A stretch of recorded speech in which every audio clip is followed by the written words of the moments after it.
How to get rich. Hi everyone. अगर आप सच में अमीर बनना चाहते हो तो ये पॉडकास्ट आपकी लाइफ चेंज कर सकता है, और वो भी हिंदी में। तो हेडफोन्स लगा लो, क्योंकि जो आप सुनने वाले हो वो आपकी सोच बदल देगा। तो चलिए शुरू करते हैं। हे, मैं निवी हूँ। आप नावल पॉडकास्ट सुन रहे हैं। ये एक विशाल मेगा एपिसोड है जो उन सभी एपिसोड को एकत्रित करता है जो हमने अमीर बनने पर किए हैं। ये सब उनके ट्वीट स्टॉर्म पर आधारित है कि बिना किस्मत के अमीर कैसे बने। मैंने इन सभी को यहाँ एकत्रित किया है क्योंकि हम अगले एपिसोड में खुशी के नए विषय पर जाने वाले हैं। हमने पहले भी ऐसे विशाल मेगा एपिसोड प्रकाशित किए हैं, लेकिन ये और भी बड़ा है। ये लगभग पैसा वो तरीका है जिससे हम धन हस्तांतरित करते हैं। पैसा सामाजिक क्रेडिट है। ये दूसरे लोगों के समय पर क्रेडिट और डेबिट रखने की क्षमता है। यदि मैं अपना काम सही करता हूं, यदि मैं समाज के लिए मूल्य बनाता हूं, तो समाज कहता है, ओह धन्यवाद, हम आपको भविष्य में कुछ देते हैं उस काम के लिए जो आपने अतीत में किया था। यहाँ एक छोटा IOU है, इसे पैसा कहते हैं। और वो पैसा घट जाता है क्योंकि लोग IOU चुरा लेते हैं, सरकार अतिरिक्त IOU छापती है, लोग IOU के तहत काम करते हैं। लेकिन वास्तव में पैसा जो बनने की कोशिश कर रहा है वो समाज से एक विश्वसनीय IOU है कि आप पर कुछ बकाया है उस चीज के लिए जो आपने या उस व्यक्ति ने किया जिसने आपको वो पैसा दिया अतीत में। और हम इन IOU को इधर उधर स्थानांतरित कर सकते हैं। इसलिए वास्तव में पैसा वो तरीका है जिससे हम धन हस्तांतरित करते हैं। जीवन में मूल रूप से दो बड़े खेल हैं जो लोग खेलते हैं। एक है पैसे का खेल, क्योंकि पैसा आपकी सभी समस्याओं को हल नहीं करेगा, लेकिन यह आपकी सभी पैसे की समस्याओं को हल करेगा। इसलिए मुझे लगता है कि लोग ये जानते हैं, वे इसे समझते हैं, इसलिए वे पैसा बनाना चाहते हैं, लेकिन साथ ही उनमें से कई गहराई से मानते हैं कि वे इसे नहीं बना सकते। वे नहीं चाहते कि कोई धन सृजन हो, इसलिए ये गुण संकेत देते हुए पूरे उद्यम पर हमला करते हैं, ये कहते हुए कि पैसा बनाना बुरा है। लेकिन वे वास्तव में जो कर रहे हैं वो दूसरा खेल खेल रहे हैं, जो स्थिति खेल है। वे दूसरों की नज़रों में उच्च स्थिति पाने की कोशिश कर रहे हैं, ये कहते हुए कि ओह मुझे पैसे की ज़रूरत नहीं, हम पैसा नहीं चाहते। फिर स्थिति सामाजिक पदानुक्रम में आपकी रैंकिंग है। इसलिए धन एक शून्य योग खेल नहीं है। दुनिया में हर कोई घर रख सकता है क्योंकि आपके पास घर है। इससे मेरी घर रखने की क्षमता नहीं छिनती, बल्कि जितने अधिक घर बनाए जाते हैं उतना आसान हो जाता है घर बनाना। हम घर बनाने के बारे में जितना अधिक जानते हैं और बस उतने अधिक लोग घर रख सकते हैं। इसलिए धन बहुत सकारात्मक योग खेल है। हम मिलकर चीजें बनाते हैं। दूसरी ओर स्थिति एक शून्य योग खेल है। यह बहुत पुराना खेल है जिसे हम बंदर जनजातियों से खेल रहे हैं, और यह पदानुक्रमिक है। कौन नंबर 1 है, कौन नंबर 2 है, कौन नंबर 3 है, और नंबर 3 को नंबर 2 बनने के लिए नंबर 2 को उस स्लॉट से हटना होगा। इसलिए स्थिति एक शून्य योग खेल है। राजनीति स्थिति खेल का एक उदाहरण है। यहां तक कि खेल भी स्थिति खेल का उदाहरण है। विजेता होने के लिए एक हारने वाला होना चाहिए। मैं मूलतः स्थिति खेलों से प्यार नहीं करता। वे हमारे समाज में एक महत्वपूर्ण भूमिका निभाते हैं ताकि हम पता लगाएं कि कौन प्रभारी है, लेकिन मूलतः आप उन्हें खेलते हैं क्योंकि वे जरूरी बुराई है। समस्या विकासात्मक आधार पर यह है कि यदि आप हजारों साल पीछे जाएं तो स्थिति धन की तुलना में जीवित रहने का बहुत बेहतर भविष्यवक्ता है। कृषि युग से पहले, किसानों से पहले आपके पास धन नहीं हो सकता था क्योंकि आप चीजों को संग्रहित नहीं कर सकते थे। शिकारी संग्राहक पूरी तरह से स्थिति आधारित समाजों में रहते थे। किसान धन आधारित समाजों की ओर बढ़ने लगे और आधुनिक औद्योगिक अर्थव्यवस्थाएं बहुत अधिक धन आधारित समाज है। लेकिन स्थिति और धन के बीच हमेशा एक सूक्ष्म प्रतिस्पर्धा चलती रहती है। उदाहरण के लिए, जब पत्रकार अमीर लोगों पर या प्रौद्योगिकी उद्योग पर हमला करते हैं तो वे वास्तव में स्थिति के लिए बोली लगा रहे हैं। वे कह रहे हैं कि नहीं, लोग अधिक महत्वपूर्ण हैं और मैं पत्रकार लोगों का प्रतिनिधित्व करता हूं और इसलिए मैं अधिक महत्वपूर्ण हूं। समस्या यह है कि इन स्थिति खेलों को खेलकर स्थिति खेल में जीतने के लिए आपको किसी और को नीचे रखना होगा। इसीलिए आपको अपने जीवन में स्थिति खेलों से बचना चाहिए क्योंकि वे आपको एक क्रोधित लड़ाकू व्यक्ति बना देते हैं। आप हमेशा दूसरे लोगों को नीचे रखने और खुद को और अपने पसंद के लोगों को ऊपर रखने के लिए लड़ रहे हैं, और वे हमेशा रहेंगे। इसके आसपास कोई रास्ता नहीं है। लेकिन बस ये समझें कि ज्यादातर बार जब आप धन बनाने की कोशिश करते हैं तो वास्तव में कोई आप पर हमला कर रहा होता है, और वे अच्छे दिखने की कोशिश करते हैं, लेकिन वास्तव में वे आपकी कीमत पर अपनी स्थिति बढ़ाने की कोशिश कर रहे हैं। वे बस एक अलग खेल खेल रहे हैं, और ये एक बुरा खेल है। ये सकारात्मक योग खेल के बजाय शून्य योग खेल है। एक बात जो आपने साक्षात्कार से पहले मुझे बताई थी और जो मुझे याद रही, वो ये विचार था कि आपको लगता है कि हर कोई अमीर बन सकता है, और शायद अमीर बनने के कुछ तरीके या धन का विचार कुछ देशों में कुछ लोगों द्वारा बदनाम किया जाता है। क्या आप इस पर थोड़ा विस्तार करना चाहेंगे? हाँ, मुझे लगता है कि ये धारणा है कि पैसा बनाना बुरा है। ये पुरानी बातों तक वापस जाता है कि पैसा सभी बुराइयों की जड़ है। लोग सोचते हैं कि बैंकर हमारे पैसे चुराते हैं, और ये कुछ हद तक सच है कि बहुत सी दुनिया में हर समय बहुत सारी चोरी होती रहती है। दुनिया का इतिहास किसी अर्थ में निर्माताओं और लेने वालों के बीच इस शिकारी शिकार संबंध का है। ऐसे लोग हैं जो बाहर जाते हैं और चीज़ें बनाते हैं और निर्माण करते हैं और उन पर कड़ी मेहनत करते हैं। और फिर ऐसे लोग हैं जो आते हैं और तलवार या बंदूक या कर या भ्रष्ट पूंजीवाद या साम्यवाद या जो भी हो उनके साथ खेलते हैं। चोरी के ये सभी अलग अलग तरीके हैं। यहाँ तक कि प्रकृति में भी गैर परजीवी जीवों की तुलना में अधिक परजीवी हैं। आपके अंदर बहुत सारे परजीवी हैं जो आप पर रह रहे हैं और बेहतर वाले सहजीवी हैं, वे कुछ वापस दे रहे हैं, लेकिन बहुत सारे ऐसे हैं जो बस ले रहे हैं। ये किसी भी जटिल प्रणाली के निर्माण की प्रकृति है। लेकिन मैं जिस पर ध्यान दे रहा हूं वो सच्चा धन सृजन है। ये किसी से पैसे लेने के बारे में नहीं है, ये किसी से कुछ लेने के बारे में नहीं है, बल्कि ये प्रचुरता बनाने के बारे में है। स्पष्ट रूप से नौकरियों की कोई सीमित संख्या नहीं है या धन की कोई सीमित मात्रा नहीं है, अन्यथा हम अभी भी गुफाओं में बैठे होते और जलाऊ लकड़ी के टुकड़ों को बांटने का तरीका सोचते। तो सभ्यता का अधिकांश धन वास्तव में अधिकांश नहीं बल्कि सारा धन बनाया गया है। और ये कहीं से आया? ये लोगों से बनाया गया था, ये प्रौद्योगिकी से बनाया गया था, महत्वपूर्ण उत्पादकता से बनाया गया था, कड़ी मेहनत से बनाया गया था। इसलिए ये विचार कि अगर चुराया गया है तो मुझे लगता है ये भयानक शून्य योग खेल है जो लोग खेलते हैं, जो स्थिति हासिल करने की कोशिश कर रहे हैं। लेकिन वास्तविकता ये है कि हर कोई अमीर हो सकता है और हम ये देख सकते हैं कि पहली दुनिया में हर कोई लगभग किसी भी व्यक्ति से अमीर है जो 200 साल पहले जीवित था। 200 साल पहले किसी के पास एंटीबायोटिक्स नहीं था, किसी के पास कारें नहीं थी, किसी के पास बिजली नहीं थी, किसी के पास आईफोन नहीं था। तो ये सभी चीजें ऐसे आविष्कार हैं जिन्होंने एक प्रजाति के रूप में हमें अमीर बनाया है। आज मैं एक गरीब व्यक्ति के रूप में पहली दुनिया के देश में होना पसंद करूंगा बजाय लुई 14वें के फ्रांस में एक अमीर व्यक्ति के। मैं आज एक गरीब व्यक्ति होना पसंद करूंगा बजाय उस समय के अभिजात के। और ये सिर्फ धन सृजन के कारण है, प्रौद्योगिकियों का इंजन, विज्ञान जो प्रचुरता बनाने के उद्देश्य से लागू किया जाता है। इसलिए मुझे लगता है कि मूलतः हर कोई धनी हो सकता है। और विचार प्रयोग जो मैं आपको सोचना चाहता हूं वो ये है कि कल्पना करें कि अगर हर किसी के पास एक अच्छे सॉफ्टवेयर इंजीनियर और एक अच्छे हार्डवेयर इंजीनियर का ज्ञान हो, यदि आप बाहर जा सकते हैं और रोबोट, कंप्यूटर, पुल बना सकते हैं और उन्हें प्रोग्राम कर सकते हैं। मान लीजिए हर इंसान जानता है कि ये कैसे करना है। 20 साल में समाज कैसा दिखेगा? मेरा अनुमान है कि जो होगा वो ये है कि हम रोबोट, मशीनें, सॉफ्टवेयर और हार्डवेयर बनाएंगे ताकि सब कुछ किया जा सके और हम सभी विशाल प्रचुरता में रहेंगे। हम अनिवार्य रूप से सेवानिवृत्त होंगे, उस अर्थ में कि हम में से किसी को भी बुनियादी चीजों के लिए काम नहीं करना होगा। हमारे पास रोबोटिक नर्सें होंगी, मशीन संचालित अस्पताल होंगे, स्वचालित कारें होंगी, 100% स्वचालित खेत होंगे, स्वच्छ ऊर्जा होगी। तो उस बिंदु पर हम जो चाहते हैं वो सब पाने के लिए प्रौद्योगिकी सफलताओं का उपयोग कर सकते हैं। और यदि उस बिंदु पर कोई भी काम कर रहा है तो वो अपनी रचनात्मकता को व्यक्त करने के रूप में काम कर रहा है। वे काम कर रहे हैं क्योंकि ये उनके अंदर है कि वे योगदान दें और चीजें बनाएं और डिजाइन करें। लेकिन मुझे नहीं लगता कि पूंजीवाद बुरा है। पूंजीवाद वास्तव में अच्छा है। ये सिर्फ इतना है कि इसका अपहरण किया जाता है। इसे बाहरी चीजों की गलत कीमत से अपहरण किया जाता है, इसे गलत सौदों से अपहरण किया जाता है, जहां भ्रष्टाचार है या एकाधिकार है। सब कुछ पूंजीवाद मानव प्रजाति के लिए आंतरिक है। पूंजीवाद कुछ ऐसा नहीं है जिसे हमने आविष्कार किया। पूंजीवाद कुछ ऐसा भी नहीं है जिसे हमने खोजा। ये हमारे भीतर है, हमारे हर उस आदान प्रदान में जो हम करते हैं। जब आप और मैं सूचना का आदान प्रदान करते हैं तो मैं आपसे कुछ सूचना वापस चाहता हूं, मैं आपको सूचना देता हूं, आप मुझे सूचना देते हैं। यदि हमारे बीच अच्छा सूचना आदान प्रदान नहीं होता तो आप किसी और से बात करने जाते हैं। तो आदान प्रदान की धारणा और क्रेडिट और डेबिट का ट्रैक रखना, ये हमारे अंदर लचीले सामाजिक प्राणियों के रूप में बना हुआ है। हम जानवरों के साम्राज्य में एकमात्र जानवर हैं जो आनुवंशिक सीमाओं के पार सहयोग करते हैं। अधिकांश जानवर सहयोग नहीं करते, लेकिन जब वे करते हैं तो वे केवल उन पैक्स में सहयोग करते हैं जहां वे सह विकसित हुए हैं और रक्त साझा करते हैं, इसलिए उनके कुछ साझा हित हैं। मनुष्यों के पास वो नहीं है, और जो हमें सहयोग करने देता है वो ये है कि हम डेबिट और क्रेडिट का ट्रैक रख सकते हैं। किसने कितना काम किया, किसने कितना योगदान दिया। यही सब मुक्त बाजार पूंजीवाद है। इसलिए मैं दृढ़ता से मानता हूं कि ये मानव प्रजाति में आंतरिक है और हम सभी के लिए अधिक से अधिक धन और प्रचुरता बनाने जा रहे हैं। हर कोई धनी हो सकता है, हर कोई सेवानिवृत्त हो सकता है, हर कोई सफल हो सकता है। ये केवल शिक्षा और इच्छा का प्रश्न है। आपको इसे चाहना होगा। यदि आप नहीं चाहते तो ठीक है, फिर आप खेल से बाहर हो जाते हैं। लेकिन उन लोगों को नीचे मत रखो जो खेल खेल रहे हैं, क्योंकि ये वो खेल है जो आपको रात में आरामदायक गर्म बिस्तर में रखता है।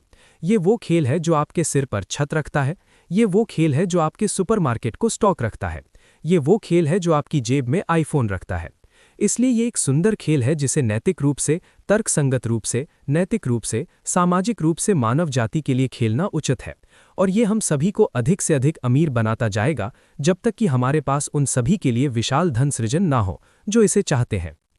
और ये केवल व्यक्तिगत रूप से धन से घृणा नहीं है। ऐसे देश, समूह, राजनैतिक दल हैं जो खुले तौर पर धन से घृणा करते हैं, या कम से कम ऐसा लगता है। ये सही है। और तो वे देश, राजनैतिक दल और समूह शून्य योग स्थिति खेल खेल रहे हैं और इस प्रक्रिया में धन सृजन को नष्ट कर रहे हैं। वे सभी को अपने स्तर तक खींच लेते हैं। यही कारण है कि अमेरिका अब प्रवासियों के लिए एक बहुत लोकप्रिय देश है, क्योंकि ये अमेरिकी सपना है। कोई भी यहाँ काफ़ी गरीब आ सकता है और फिर वास्तव में कड़ी मेहनत कर सकता है और पैसा बना सकता है और धनी हो सकता है। पैसा बनाना किस्मत के बारे में नहीं है, ये उस तरह का व्यक्ति बनने के बारे में है जो पैसा बनाता है। मुझे ये सोचना अच्छा लगता है कि यदि मैं अपना सारा पैसा खो देता और यदि आप मुझे किसी अंग्रेजी बोलने वाले देश में किसी यादृच्छिक सड़क पर छोड़ देते तो 5-10 साल के भीतर मैं फिर से धनी होता, क्योंकि ये सिर्फ एक कौशल सेट है जिसे मैंने विकसित किया है और मुझे लगता है कि कोई भी इसे विकसित कर सकता है। 1000 समानांतर ब्रह्मांडों में आप उन 999 में धनी होना चाहते हैं। आप उन 50 में धनी नहीं होना चाहते जहां आप भाग्यशाली थे। इसीलिए हम किस्मत को बाहर करना चाहते हैं। वास्तव में 4 प्रकार की किस्मत है। पहली किस्मत अंधी किस्मत है, जहां मैं बस भाग्यशाली था क्योंकि मेरे नियंत्रण से पूरी तरह बाहर कुछ हुआ। वो भाग्य है, वो नियति है आदि। फिर किस्मत है जो दृढ़ता, कड़ी मेहनत, हलचल के माध्यम से आती है, जो तब होती है जब आप बस घूम रहे होते हैं और बहुत सारी अवसर पैदा कर रहे होते हैं। आप बहुत सारी ऊर्जा उत्पन्न कर रहे हैं, आप बहुत सारी चीज़ें कर रहे हैं, बहुत सारी चीज़ें बस धूल में उठ जाएंगी। ये लगभग एक पैट्री डिश मिलाने और देखने जैसा है कि क्या मिलता है। तीसरा तरीका यह है कि आप किस्मत को देखने में बहुत अच्छे हो जाते हैं। यदि आप किसी क्षेत्र में बहुत कुशल हैं तो आप ध्यान देंगे जब उस क्षेत्र में एक भाग्यशाली मौका आता है, और जो लोग इसके प्रति सहज नहीं हैं वे ध्यान नहीं देंगे। और फिर आखिरी प्रकार की किस्मत सबसे अजीब और सबसे कठिन है, लेकिन यही वो है जिसके बारे में हम बात करना चाहते हैं। ये वो जगह है जहां आप एक अनूठा चरित्र, एक अनूठा ब्रांड, एक अनूठी मानसिकता बनाते हैं, जहां फिर किस्मत आपको खोजती है। उदाहरण के लिए मान लीजिए कि आप दुनिया में गहरे समुद्र में गोताखोरी में सबसे अच्छे व्यक्ति हैं और आप गहरे समुद्र में गोते लगाने के लिए जाने जाते हैं जिसे कोई और करने की हिम्मत नहीं करेगा। और फिर शुद्ध किस्मत से किसी को तट के किनारे एक डूबा हुआ खजाना जहाज मिलता है जिसे वे निकाल नहीं सकते। खैर, उनकी किस्मत अब आपकी किस्मत बन गई, क्योंकि वे उस खजाने को पाने के लिए आपके पास आने वाले हैं और आपको उसके लिए भुगतान किया जाएगा। अब ये एक चरम उदाहरण है, लेकिन ये दिखा रहा है कि जो व्यक्ति भाग्यशाली था लेकिन खजाने की छाती मिली, वो अंधी किस्मत थी। लेकिन आपके पास आना और आपसे इसे निकालने के लिए कहना और आपको आधा देना, ये किस्मत नहीं है। आपने अपनी खुद की किस्मत बनाई। आपने खुद को उस किस्मत का फायदा उठाने में सक्षम स्थिति में रखा या उस किस्मत को आकर्षित किया जब किसी और ने खुद के लिए वो अवसर नहीं बनाया था। इसलिए जब हमने बिना किस्मत के बात की तो हम निश्चयवादी होना चाहते हैं, हम इसे मौके पर नहीं छोड़ना चाहते। क्या आप इस विचार पर थोड़ा और विस्तार करना चाहेंगे कि 1000 समानांतर ब्रह्मांडों में आप उन 999 में अमीर बनना चाहते हैं? मुझे लगता है कि कुछ लोग इसे देखेंगे और कहेंगे कि यह असंभव लगता है, ये सच होने के लिए बहुत अच्छा लगता है। नहीं, मुझे नहीं लगता कि यह असंभव है। मुझे लगता है कि आपको अपनी शुरुआती परिस्थितियों को देखते हुए इस पर थोड़ी और कड़ी मेहनत करनी पड़ सकती है। याद रखें, मैं भारत में एक गरीब बच्चे के रूप में शुरू हुआ था, इसलिए यदि मैं इसे कर सकता हूं तो कोई भी कर सकता है उस अर्थ में। अब स्पष्ट रूप से मेरे पास मेरे सभी अंग थे और मेरी मानसिक क्षमताएं थीं और मेरे पास शिक्षा थी, इसलिए कुछ पूर्व शर्तें हैं जिन्हें आप पार नहीं कर सकते। लेकिन यदि आप ये वीडियो या पॉडकास्ट सुन रहे हैं तो आपके पास शायद आपके निपटान में आवश्यक साधन है, जो एक कार्यशील शरीर और एक कार्यशील दिमाग है। और मैं रास्ते में बहुत सारी बुरी किस्मत से मिला हूं। पहली थोड़ी संपत्ति जो मैंने बनाई, मैंने तुरंत शेयर बाजार में खो दी। दूसरी थोड़ी संपत्ति जो मैंने बनाई या बनानी चाहिए थी, मुझे मेरे व्यापार भागीदारों ने धोखा दिया। केवल तीसरी बार में ये एक आकर्षण रहा है, और तब भी ये एक धीमा और स्थिर संघर्ष रहा है। और मैंने अपने जीवन में एक विशाल एकमुश्त भुगतान में पैसा नहीं बनाया है। ये हमेशा बहुत सारी छोटी छोटी चीज़ें एक साथ जमा होती रही हैं। इसलिए ये व्यवसाय बनाकर, अवसरों का फायदा उठाकर और निवेश बनाकर लगातार धन सृजन करने के बारे में अधिक है। ये एक बड़ी एकमुश्त चीज़ नहीं रही है। अब आप कुछ और स्पेसिफिक विवरणों में जाते हैं कि आप वास्तव में कैसे अमीर हो सकते हैं और कैसे नहीं हो सकते। पहला बिंदु ये था कि आप अपना समय किराए पर देकर अमीर नहीं होंगे। आपको वित्तीय स्वतंत्रता पाने के लिए एक व्यवसाय में इक्विटी, एक टुकड़ा चाहिए। ये शायद सबसे महत्वपूर्ण बिंदुओं में से एक है। लोगों को लगता है कि आप काम के माध्यम से धन बना सकते हैं और पैसा कमा सकते हैं, और ये शायद काम नहीं करेगा। इसके कई कारण हैं, लेकिन सबसे बुनियादी ये है कि लगभग किसी भी वेतन नौकरी में आपके आउटपुट से आपके इनपुट बहुत निकटता से जुड़े हुए हैं।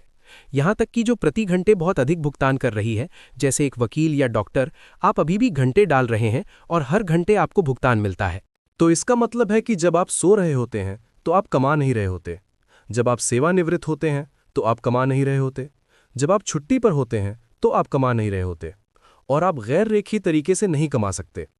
यदि आप ऐसे डॉक्टरों को देखते हैं जो वास्तव में अमीर हो जाते हैं, तो ऐसा इसलिए है क्योंकि उन्होंने एक व्यवसाय खोला है। उन्होंने एक निजी प्रैक्टिस खोली और फिर वो निजी प्रैक्टिस एक ब्रांड बनाती है और वो ब्रांड लोगों को आकर्षित करता है। या उन्होंने किसी प्रकार का चिकित्सा उपकरण या एक प्रक्रिया बनाई है जहां उनके पास बौद्धिक संपदा है। इसलिए अनिवार्य रूप से आप किसी और के लिए काम कर रहे हैं और वो व्यक्ति जोखिम उठा रहा है और जवाबदेही और बौद्धिक संपदा है और ब्रांड है, इसलिए वे आपको पर्याप्त भुगतान नहीं करने जा रहे हैं। वे आपको न्यूनतम भुगतान करेंगे जो उन्हें आपसे एक अच्छा काम पाने के लिए करना होगा, और ये एक उच्च न्यूनतम हो सकता है, लेकिन ये फिर भी सच्चा धन नहीं होगा जहां आप सेवानिवृत्त हैं। और अंत में आप वास्तव में समाज के लिए उतना मूल्य नहीं बना रहे। जैसा कि मैंने कहा, इस ट्वीट स्टॉर्म को वास्तव में धन कैसे बनाए कहा जाना चाहिए था। ये सिर्फ एक अधिक आकर्षक शीर्षक के साथ अमीर कैसे बने है, लेकिन आप समाज के लिए नई चीजें नहीं बना रहे, आप बस चीजें बार बार कर रहे हैं और आप अनिवार्य रूप से प्रतिस्थापनीय हैं। इसीलिए मूल रूप से जो भी वास्तव में पैसा बनाता है वो किसी बिंदु पर एक उत्पाद या एक व्यवसाय या किसी प्रकार की आईपी का टुकड़ा रखता है। ये स्टॉक विकल्पों के माध्यम से हो सकता है। इसलिए यदि आप एक तकनीकी कंपनी में काम कर रहे हैं तो ये शुरुआत करने का एक अच्छा तरीका है, लेकिन आमतौर पर वास्तविक धन अपनी कंपनियां शुरू करने या निवेशकों द्वारा बनाया जाता है जो इक्विटी खरीद रहे हैं। तो धन के रास्ते यही हैं, ये उन घंटों से नहीं आता। आप वास्तव में एक ऐसी नौकरी या करियर या पेशा चाहते हैं जहां आपके इनपुट आपके आउटपुट से मेल नहीं खाते। यदि आप आधुनिक समाज को देखते हैं, मैं बाद में ट्वीट स्टॉर्म में इसमें जाता हूं, व्यवसाय जिनमें उच्च रचनात्मकता और उच्च उत्तोलन होता है वे ऐसे होते हैं जहां आप 1 घंटे का काम कर सकते हैं और इसका बहुत बड़ा प्रभाव हो सकता है, या आप 1000 घंटे का काम कर सकते हैं और इसका कोई प्रभाव नहीं हो सकता। उदाहरण के लिए सॉफ्टवेयर इंजीनियरिंग को देखें। एक महान इंजीनियर उदाहरण के लिए बिटकॉइन बना सकता है और अरबों डॉलर का मूल्य बना सकता है। एक इंजीनियर जो गलत चीज पर काम कर रहा है या उतना अच्छा नहीं है या बस उतना रचनात्मक या विचारशील नहीं है या जो भी हो, पूरे साल काम कर सकता है और उनके द्वारा भेजा गया हर कोड उपयोग में नहीं आ रहा है, ग्राहक इसे नहीं चाहते। ये एक ऐसे पेशे का उदाहरण है जहां इनपुट और आउटपुट अत्यधिक डिस्कनेक्टेड है। ये आपके द्वारा डाले गए घंटों की संख्या पर आधारित नहीं है। जबकि दूसरे चरम पर अगर आप एक लकड़हारे हैं, दुनिया का सबसे अच्छा लकड़हारा भी, मान लीजिए कि वे उपकरणों के साथ काम नहीं कर रहे हैं, तो इनपुट और आउटपुट वास्तव में जुड़े हुए हैं। दुनिया का सबसे अच्छा लकड़हारा सबसे बुरे लकड़हारों में से एक की तुलना में शायद 3x बेहतर होगा। ये बहुत बड़ा अंतर नहीं होगा। इसीलिए आप ऐसे पेशों और करियर की तलाश करना चाहते हैं जहां इनपुट और आउटपुट अत्यधिक डिस्कनेक्ट हों। ये कहने का एक और तरीका है कि आप ऐसी चीजें देखना चाहते हैं जो लेवरेज्ड हों। और लेवरेज से मेरा मतलब केवल वित्तीय लेवरेज नहीं है जैसे वॉल स्ट्रीट उपयोग करता है और जिसका बुरा नाम है। मैं सिर्फ उपकरणों के बारे में बात कर रहा हूं। हम उपकरणों को उपयोग कर रहे हैं। कंप्यूटर एक उपकरण है जिसे सॉफ्टवेयर इंजीनियर उपयोग करते हैं। उपकरण और लीवरेज वो हैं जो इनपुट और आउटपुट के बीच इस डिस्कनेक्शन को बनाते हैं। रचनात्मकता भी। इसलिए किसी पेशे का रचनात्मकता घटक जितना ऊंचा होगा, उतनी अधिक संभावना है कि इसके डिस्कनेक्टेड इनपुट और आउटपुट होंगे। अपने समय को किराए पर देने के अलावा से बचने के लिए और क्या है? हाँ, 2 ट्वीट हैं जो मैंने संबंधित रखे थे। पहला जीवन शैली के बारे में बात कर रहा है कि इसे बहुत तेजी से अपग्रेड नहीं होना चाहिए, और उसने कहा जो लोग अपने साधनों से बहुत नीचे रहते हैं वे स्वतंत्रता का आनंद लेते हैं जिसकी कल्पना अपनी जीवन शैली को अपग्रेड करने में व्यस्त लोग नहीं कर सकते। और मुझे लगता है कि ये बहुत महत्वपूर्ण है, जैसे कि अपनी जीवन शैली को हर समय अपग्रेड नहीं करना और अपनी स्वतंत्रता बनाए रखना, और ये आपको संचालन की स्वतंत्रता देता है। एक बार जब आप थोड़ा पैसा बना लेते हैं तो आप अभी भी अपने पुराने स्वा की तरह रहना चाहते हैं, इसलिए उस घर की जीवन शैली और उन सभी चीज़ों को अपग्रेड नहीं करना चाहते। मान लीजिए आपको $1000 प्रति घंटे मिलने वाले हैं। समस्या ये है कि जब आप इस तरह की कार्य जीवन शैली में जाते हैं तो आप अचानक $20 प्रति घंटे से $1000 प्रति घंटे नहीं जाते। ये एक लंबे करियर में एक प्रगति है। जैसे जैसे ये होता है, एक सूक्ष्म समस्या ये है कि आप अपनी जीवन शैली को अपग्रेड करते हैं, जैसे आप अधिक से अधिक पैसा कमाते हैं और जीवन शैली का वो उन्नयन उसे बढ़ाता है जिसे आप धन मानते हैं, और आप इस वेतनदास जाल में रहते हैं। इसलिए जिस तरह से आप धनी होना चाहते हैं वो ये है कि आप गरीब रहकर काम करना चाहते हैं और काम करते रहना चाहते हैं। और ये उदाहरण के लिए तकनीकी उद्योग कैसे काम करता है। 10 साल तक आप कोई पैसा नहीं बनाते और फिर अचानक 11वें साल में आपका एक बड़ा भुगतान हो सकता है। यही कारण है वैसे कि तथाकथित धनवानों के लिए ये बहुत उच्च सीमांत कर दरें क्यों दोषपूर्ण है, क्योंकि उच्चतम जोखिम लेने वाले सबसे रचनात्मक पेशे शाब्दिक रूप से एक दशक तक अपने जीवन में पैसा खो देते हैं, जबकि वे बड़ा जोखिम उठाते हैं और खून बहाते रहते हैं, और फिर अचानक 11वें या 15वें साल में एक एकल बड़ा भुगतान हो सकता है। लेकिन आदर्श रूप से आप अपना पैसा लंबे समय तक अलग अलग हिस्सों में बनाना चाहते हैं, ताकि आपकी अपनी जीवन शैली को जल्दी से अनुकूलित होने का मौका न मिले, और फिर आप कह सकते हैं ठीक है, अब मैं हो गया, अब मैं सेवानिवृत्त हूं, अब मैं स्वतंत्र हूं। आप अपना समय किराए पर देकर अमीर नहीं होंगे, लेकिन आप कहते हैं कि आप उस समाज को देकर अमीर होंगे जो वो चाहता है, लेकिन अभी तक नहीं जानता कि पैमाने पर कैसे प्राप्त किया जाए। ये सही है। इसलिए अनिवार्य रूप से, जैसा कि हमने पहले बात की थी, पैसा समाज से आईओयू है जो कहता है कि आपने अतीत में कुछ अच्छा किया था, अब भविष्य में यहाँ कुछ है जो हम आपको देते हैं। और इसलिए समाज आपको उन चीज़ों के लिए भुगतान करेगा जो वो चाहता है, लेकिन समाज अभी तक नहीं जानता कि उन चीज़ों को कैसे बनाया जाए, क्योंकि यदि वो करता तो उन्हें आपकी आवश्यकता नहीं होती, वे पहले से ही बड़े पैमाने पर बाहर निकाले जा रहे होते। आपके घर में और आपके कार्यस्थल में और सड़क पर लगभग सब कुछ एक समय में प्रौद्योगिकी था। उस समय जब तेल प्रौद्योगिकी था तो ये जेडी लॉकफेलर को अमीर बना देती थी। एक समय था जब कारें प्रौद्योगिकी थी जो हेनरी फोर्ड को अमीर बना देती थी। इसलिए प्रौद्योगिकी चीज़ों का सिर्फ एक सेट है, जैसा कि एलन के ने कहा, जो अभी तक काम नहीं करती। एक बार जब कुछ काम करता है तो यह अब प्रौद्योगिकी नहीं है। इसलिए समाज हमेशा नई चीज़ें चाहता है। और यदि आप धनी होना चाहते हैं तो आप ये पता लगाना चाहते हैं कि उन चीज़ों में से कौन सी आप समाज को प्रदान कर सकते हैं जो वो अभी तक नहीं जानता कि कैसे प्राप्त किया जाए, लेकिन ये चाहेगा, जो आपके लिए स्वाभाविक है और आपके कौशल सेट के भीतर, आपकी क्षमताओं के भीतर है। और फिर आपको इसे स्केल करने का तरीका पता लगाना होगा, क्योंकि यदि आप केवल एक बनाते हैं तो ये पर्याप्त नहीं है। इंटरनेट ने करियर की संभावित जगह को बड़े पैमाने का बढ़ाया है। अधिकांश लोगों को अभी तक ये पता नहीं चला है। इंटरनेट की मौलिक संपत्ति किसी भी अन्य एकल चीज से अधिक ये है कि ये ग्रह पर हर इंसान को हर दूसरे इंसान से जोड़ता है। आप अब ट्विटर पर उन्हें ब्रॉडकास्ट करके, फेसबुक पर कुछ पोस्ट करके जो वे पाते हैं, एक वेबसाइट डालकर जिसे वे एक्सेस करते हैं, व्यक्तिगत रूप से ईमेल करके सभी तक पहुंच सकते हैं। ये हर किसी को हर किसी से जोड़ता है। इसलिए इंटरनेट एक अंतर नेटवर्किंग उपकरण है। ये सभी को जोड़ता है। ये इसकी महाशक्ति है। तो आप इसका उपयोग करना चाहते हैं।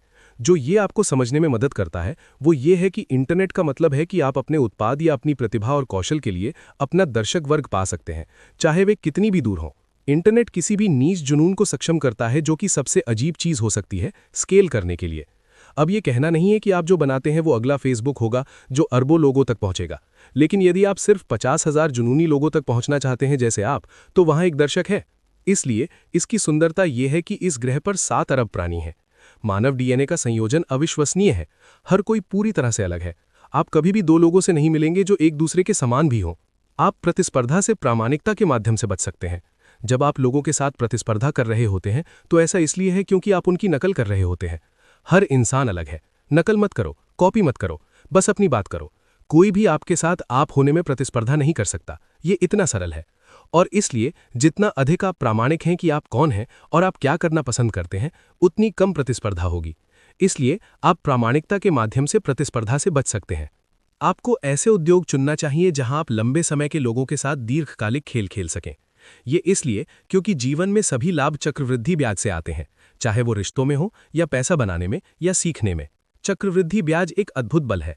जहां आप एक एक्स के साथ शुरू करते हैं जो आपके पास है, और फिर ये भी आप 30 वर्षों में प्रतिवर्ष 20% बढ़ते हैं, तो ये नहीं है कि आपको 30 वर्ष गुणा 20% जोड़ा गया। ये चक्रवृद्धि थी। इसलिए ये बस बढ़ती रही और बढ़ती रही जब तक आपको अचानक बहुत बड़ी मात्रा नहीं मिल गई। आप दीर्घकालिक खेल खेलना चाहते हैं, और दीर्घकालिक खेल चक्रवृद्धि ब्याज के लिए अच्छे मेल हैं। वे विश्वास के लिए भी अच्छे हैं। दीर्घकालिक खेल में ऐसा लगता है कि हर कोई एक दूसरे को अमीर बना रहा है, और अल्पकालिक खेल में ऐसा लगता है कि हर कोई खुद को अमीर बना रहा है। अपने साथ काम करने के लिए उच्च बुद्धिमत्ता, उच्च ऊर्जा और उच्च सत्यनिष्ठा वाले लोगों को चुनें। ये 3 भाग की चेकलिस्ट है जिसमें आप समझौता नहीं कर सकते। आपको ऐसे किसी की जरूरत है जो स्मार्ट हो, नहीं तो वे गलत दिशा में जा रहे हैं और आप सही जगह नहीं पहुंचेंगे। आपको उच्च ऊर्जा वाले किसी की जरूरत है, क्योंकि दुनिया स्मार्ट आलसी लोगों से भरी है। हम सभी जानते हैं कि हमारे जीवन में ऐसे लोग हैं जो वास्तव में स्मार्ट है, लेकिन बिस्तर से बाहर नहीं निकल सकते या एक उंगली नहीं उठा सकते। और फिर उच्च सत्यनिष्ठा सबसे महत्वपूर्ण है, क्योंकि अन्यथा यदि आपके पास अन्य दो हैं तो आपके पास एक स्मार्ट और मेहनती बदमाश है जो अंततः आपको धोखा देने वाला है। निंदकों और निराशावादियों के साथ साझेदारी ना करें। उनके विश्वास स्वपूर्ण है। अनिवार्य रूप से चीजें बनाने के लिए आपको एक तर्कसंगत आशावादी होना होगा। तर्कसंगत उस अर्थ में कि आपको दुनिया को वास्तव में जैसी है देखना होगा, और फिर भी आपको अपनी क्षमताओं और अपने समय पर काम पूरा करने के बारे में आशावादी होना होगा। हम सभी जानते हैं कि ऐसे लोग हैं जो लगातार निराशावादी हैं, जो सब कुछ नीचे कर देंगे। उनके जीवन में हर किसी के पास सहायक आलोचक होता है। वह सोचता है कि वह सहायक है, लेकिन वह वास्तव में आलोचनात्मक है और हर चीज पर निराशाजनक है। वह व्यक्ति न केवल अपने जीवन में कभी कुछ महान नहीं करेगा, वह अपने आसपास के अन्य लोगों को भी कुछ महान करने से रोकेगा। तो यदि आप जीवन में सफल होना चाहते हैं, धन बनाना चाहते हैं, या अच्छे रिश्ते बनाना चाहते हैं, या फिट रहना चाहते हैं, या खुश रहना चाहते हैं, तो आपको उस दिशा में कार्य पूर्वाग्रह होना चाहिए जिसमें आप चाहते हैं, और आपको इसके बारे में आशावादी होना होगा। विशिष्ट ज्ञान, जवाबदेही और उत्तोलन के साथ खुद को सशस्त्र करें। यदि आप पैसा बनाना चाहते हैं तो आपको पैमाने पर भुगतान पाना होगा। विशिष्ट ज्ञान शायद इस पूरे ट्वीट स्टॉर्म में समझाने के लिए सबसे कठिन चीज है, और ये शायद वह चीज है जिसे लेकर लोग सबसे अधिक भ्रमित होते हैं। बात यह है कि हमारे पास ये विचार है कि सब कुछ सिखाया जा सकता है, सब कुछ स्कूल में सिखाया जा सकता है, और ये सच नहीं है कि सब कुछ सिखाया जा सकता है। वास्तव में सबसे दिलचस्प चीजें सिखाई नहीं जा सकती, लेकिन चीजें सीखी जा सकती हैं। और बहुत बार ये सीखना या तो आपके डीएनए में कुछ सहज विशेषताओं से आता है, या ये आपके बचपन के माध्यम से हो सकता है, जहां आप नरम कौशल सीखते हैं जो बाद में जीवन में सिखाना बहुत कठिन है। या ये कुछ ऐसा है जो बिल्कुल नया है, इसलिए कोई और नहीं जानता कि ये कैसे करना है। या ये सच्चा नौकरी पर प्रशिक्षण है, क्योंकि आप अत्यधिक जटिल वातावरण में पैटर्न मिला रहे हैं और एक विशिष्ट डोमेन में निर्णय बना रहे हैं। विशिष्ट ज्ञान वह ज्ञान है जिसकी आप परवाह करते हैं। विशिष्ट ज्ञान के बारे में पहली बात यह है कि आपको इसके लिए प्रशिक्षित नहीं किया जा सकता। यदि आपको इसके लिए प्रशिक्षित किया जा सकता है, यदि आप एक कक्षा में जा सकते हैं और विशिष्ट ज्ञान सीख सकते हैं, तो किसी और को भी इसके लिए प्रशिक्षित किया जा सकता है, और फिर हम लोगों को बड़े पैमाने पर उत्पादित और प्रशिक्षित कर सकते हैं। इसलिए विशिष्ट ज्ञान आपकी सहज प्रतिभाओं, आपकी वास्तविक जिज्ञासा और आपके जुनून को आगे बढ़ाकर बहुत अधिक पाया जाता है। ये इसलिए नहीं कि सबसे हॉट नौकरी के लिए स्कूल जाना है। बहुत बार विशिष्ट ज्ञान ज्ञान के किनारे पर होता है। बेचना सीखें, बनाना सीखें। यदि आप दोनों कर सकते हैं तो आप अजय होंगे। ये दो व्यापक श्रेणियां हैं। एक उत्पाद बनाना है जो कठिन है, और ये बहुआयामी है जिसमें डिजाइन शामिल हो सकता है, विकास शामिल हो सकता है, विनिर्माण शामिल हो सकता है, लॉजिस्टिक्स और खरीद शामिल हो सकती है। लेकिन हर उद्योग में बिल्डर की एक परिभाषा है। हमारे तकनीक उद्योग में वो सीटीओ है, प्रोग्रामर है, सॉफ्टवेयर इंजीनियर है, हार्डवेयर इंजीनियर है। फिर दूसरी तरफ बिक्री की तरफ है। फिर बेचना एक बहुत व्यापक परिभाषा है। बेचने का वास्तव में मतलब केवल व्यक्तिगत ग्राहकों को बेचना नहीं है, बल्कि ये विपणन हो सकता है, ये संचार हो सकता है, ये भर्ती हो सकता है, ये पैसा जुटाना हो सकता है, ये लोगों को प्रेरित करना हो सकता है, ये पीआर करना हो सकता है। तो ये एक व्यापक छाता श्रेणी है। आमतौर पर सिलिकॉन वैली स्टार्टअप मॉडल तेजी से काम करता है जब आपके पास दो संस्थापक होते हैं, जिनमें से एक बिक्री में विश्वस्तरीय है और दूसरा बनाने में विश्वस्तरीय है। इसका उदाहरण स्टीव जॉब्स और स्टीव वोजनियाक एप्पल के साथ है। जवाबदेही स्वीकार करें और अपने नाम पर व्यापारिक जोखिम लें। समाज आपको जिम्मेदारी, इक्विटी और उत्तोलन से पुरस्कृत करेगा। तो अमीर बनने के लिए आपको उत्तोलन की जरूरत होगी। उत्तोलन श्रम में आता है, ये पूंजी में आता है, या ये कोड या मीडिया के माध्यम से आ सकता है। जवाबदेही एक दोधारी चीज है। यह आपको तब श्रेय लेने देती है जब चीजें अच्छी जाती हैं और चीजें बुरी जाने पर विफलता का बोझ सहना पड़ता है। इसलिए उस अर्थ में जो लोग अपने नाम पर चीजें चिपका रहे हैं वे मूर्ख नहीं हैं, वे बस आत्मविश्वासी हैं। लेकिन यदि आप एक कानीय या एक ओपरा या एक ट्रंप या एलॉन या किसी भी व्यक्ति को देखते हैं तो ये लोग अपने नाम पर ही अमीर हो सकते हैं, क्योंकि उनका नाम इतना शक्तिशाली ब्रांडिंग है। जवाबदेही के बारे में बड़ी बात यह है कि आपको उत्तोलन मिलेगा, आपको विश्वसनीयता मिलेगी, आपको इक्विटी भी मिलेगी। उत्तोलन के सबसे पुराने रूप श्रम और पूंजी है। श्रम उत्तोलन का सबसे पुराना रूप है। जो लोग आपके लिए काम करते हैं, इसके बजाय कि मैं पत्थर उठाता हूं, मेरे पास 10 लोग हो सकते हैं जो पत्थर उठाते हैं। हर कोई इसे समझता है क्योंकि हम श्रम को उत्तोलन के एक रूप में समझने के लिए विकसित हुए हैं। पूंजी उत्तोलन का दूसरा प्रकार है, और ये थोड़ा कम जाने से पहले एक छोटी सी चीज जो पर्सनली मुझे काफी हेल्प की है।